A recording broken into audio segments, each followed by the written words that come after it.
Naghain tayo ng liham requesting na ilabas na ang SALN ng highest officials of the land, including the President, the Vice President, at gayon din yung mga constitutional commissioners. Para sa atin kasi ito ay test of this government's seriousness on really making sure that transparency and accountability is the rule of the land, lalo na sa harap ng massive corruption scandal sa infrastructure at lalo na sa flood control.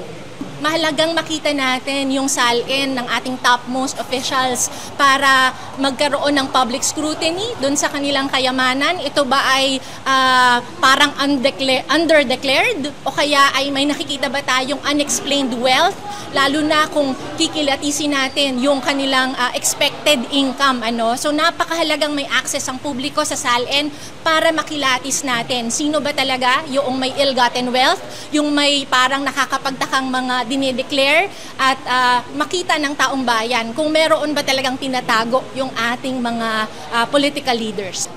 Yung paalala natin sa ating mga kababayan, binabaha na nga tayo. Kitang-kita yan sa matinding bagyo sa Visayas, sa Mindanao, lalo na sa Cebu. Kung binabaha tayo, bahain din natin sila ng request ng SALN release. Sa bawat repository ng SALN all over the Philippines, i-request natin ang SALN ng mga local government officials natin, DPWH district engineers, bahain natin sila ng request for SALN release.